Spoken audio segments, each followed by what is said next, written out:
अस्सलामु अलैकुम वरहमतुल्लाहि वबरकातुहू।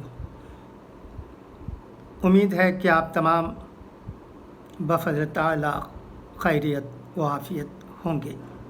अल्लाह करे कि आप लोग हमेशा खुश रहें। अब उर्दू में ख़बरें सुनिएगा। यूँ तो मैं कोरोना वायरस के सिलसिले में बोलना नहीं चाहता या बिल्कुल कम बोलना चाहता हूँ, मगर अखबारों की ख़बरें मुझे कुछ न कुछ कहने पर मजबूर कर देती हैं और जानकारी भी हमें ज़रूरत है। हम तो जानकारी रख कर एहतियात बरतने की ज़रूरत है। आंखें बंद कर लेने से, आंखें मूंद लेने से कोई फ़ायदा नहीं है। हमारे अतराफ़ व अकनाफ़ क्या हो रहा है, इसके बारे में हमें इल्म होना चाहिए। चंद लोग कहते हैं कि कोरोना वायरस के सिलसिले में हमें फ़िक्र करने की ज़रूरत ही नहीं है। ठीक है, वो किस मतलब से कहते हैं वो जाने, मगर हमें जानकारी हो हर चीज़ के बारे में और एहतियात भी बरतें। होश व हवास में एहतियात बरतना न भूलें। सुनते हैं कि कई जगहों पर एहतियात नहीं बरती जाती है, जिसकी वजह से उन्हें बहुत तकलीफ़ हो रही है। जब कोई वाक़या पेश आ जाता है कोरोना वायरस से इंतकाल कर जाने का, तो तब लोगों को बहुत फ़िक्र होती है, वो रंज व गम में मुब्तला हो जाते हैं। मगर जैसे ही एक दो दिन गुज़र जाते हैं, एहतियात बरतते नहीं, सब कुछ भूल जाते हैं और ये समझते हैं कि कुछ हुआ ही नहीं, कुछ होता ही नहीं, सब कुछ ठीक है। इस तरह की आदतों से, बातों से कोई फ़ायदा नहीं। अभी ख़बर मिली है अखबारों से कि कर्नाटक के गुलबर्गा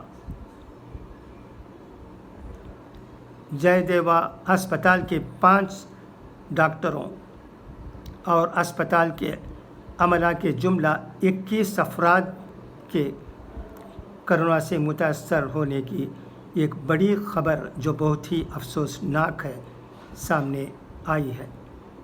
बताया जाता है कि इस अस्पताल में ज़ेर इलाज कोविड-19 के 2 मरीज़ों ने अस्पताल में इलाज के दौरान जो लापरवाही बरती है, इसके नतीजे में अस्पताल के डॉक्टरों तक ये वबा फैली है। अल्लाह करे कि सब कुछ ठीक हो जाए जल्द अज जल्द। डॉक्टर और नर्सेस जो मरीज़ों की खिदमत करते हैं, वो भी इस वबा से बचते नहीं हैं। यही हुआ है जयदेवा अस्पताल में, जो कि गुलबर्गा में वाक़या है। उड़ीसा के ज़िला नयागढ़ की ये 46 साला क़बाइली खातून लॉकडाउन के दौरान खाना न मिलने और फाका कशी से मौत हो गई है। लॉकडाउन के दौरान उन्हें मरकज़ी हुकूमत की तरफ से बतौर इमदाद जन धन इमदाद नहीं मिली, ना ही उन्हें वज़ीर आज़म गरीब कल्याण योजना के तहत चावल और दालें मिली। कुछ नहीं मिला। ये दौर बहुत ही नाजुक है। क्या करें, कुछ कहा नहीं जाता, हाय दिल चुप नहीं रहा जाता। ये कोरोना वायरस, ये लॉकडाउन, ये तकालीफ़, ये मुसीबतें, ये गम, ये नौकरी के बग़ैर मुसीबतों का माहौल, अल्लाह करे कि जल्द ख़त्म हो और लोग सुकून का सांस लें। अमेरिका में यह ऐलान हुआ था, जैसा कि आप जानते हैं, एक हफ़्ता पहले, कि अगर अमेरिका में रहने वाले غیر ممالک کے طلباء صرف آن لائن میں ہی تعلیم حاصل کرتے ہیں تو انہیں USA چھوڑنا پڑے گا، مگر یہ رول اب واپس لے لیا گیا ہے۔ اس سے امریکہ میں تعلیم حاصل کر رہے لگ بھگ 10 لاکھ غیر ممالک کے طلباؤں کو راحت ملے گی۔ ہندوستان کے طلباء بھی کئی ہزاروں میں ہیں امریکہ میں جو تعلیم حاصل کر رہے ہیں۔ اب تو سب کو معلوم ہے کہ ہماری اقتصادی حالت خراب ہو گئی ہے اور بھی خراب ہوتی ہے، اسے بہتر بنانے کی کوشش ہو رہی ہے۔ تمل ناڈو میں بھی یہ کوشش جاری ہے۔ وزیر اعلیٰ ایڈاپاڈی کے پلنی نے کہا ہے کہ معاشی حالت کو بہتر بنانے کے لیے اور تعلیم یافتہ نوجوانوں کو نوکری مہیا کرنے کے لیے تمل ناڈو حکومت نئے کارخانے کھولنے والوں کو مدد کرے گی۔ اگر کوئی نئے وینچر کے لیے پرابلم فیس کرتے ہیں تو حکومت اسے حل کرنے کے لیے تیار ہے۔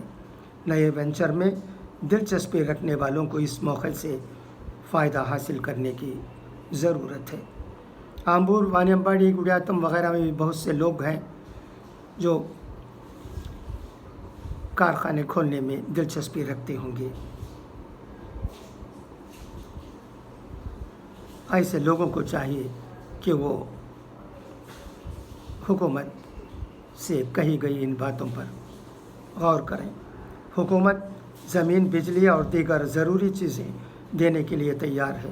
اس کے علاوہ کارخانے کے لیے پرمیشن اور بینک قرضہ بھی ملیں گے۔ پرمیشن وغیرہ کے لیے سنگل ونڈو سسٹم کا انتظام بھی ہے۔ تو اس موقع سے دلچسپی رکھنے والوں کو فائدہ اٹھانے کی ضرورت ہے، حالت کو بہتر بنانے کی ضرورت ہے۔ اقتصادی حالت جو خراب ہو گئی ہے اسے سدھاریں۔ یہ کام کارخانے والے بہت ہی اچھی طرح کر سکتے ہیں۔ جہاں تک لیدر انڈسٹری کا سوال ہے، الحمدللہ شو فیکٹریز اور ٹینریز وغیرہ بہت ہی اچھے انداز میں کام کر رہے ہیں۔ اگر ان کو زیادہ آرڈرز ملیں گے تو کام بھی بڑھے گا اور لوگوں کو بھی نوکریاں ملیں گی، یہ امید کی جا سکتی ہے۔ سب کو انتظار ہے ایکسپورٹ آرڈرز کا۔ اس کے علاوہ صوبائی اور مرکزی حکومتوں کو بھی چاہیے کہ انڈسٹریلسٹ کو ہر طرح مدد کریں، ان کی مانگ جو ہے اس پر غور کریں اور فائنانشیل سپورٹ دینے میں کوئی کسر نہ اٹھا رکھیں۔ اب آخر میں اقوال زرین بھی سن لیجیے۔ علم وہ خزانہ ہے جس کا ذخیرہ بڑھتا ہی رہتا ہے، اسے گردش ایام سے ضرر نہیں پہنچتا۔ یہ بہت بڑی بات ہے۔ علم کی بہت ضرورت ہے۔ جس وقت انسان پیدا ہوتا ہے اس وقت سے جب تک وہ اس دنیا میں سانس لیتے رہتا ہے تعلیم حاصل کرنے کی ضرورت ہے۔ اس پر بھی زور دیا گیا ہے۔ اگر تعلیم یہاں نہیں ملتی ہے، کہیں اور جہاں وہ اچھی طرح ملتی ہے وہاں سے حاصل کر لینے کی بھی ہدایت ہمارے دین میں دی گئی ہے۔ ایسا ہو بھی رہا ہے۔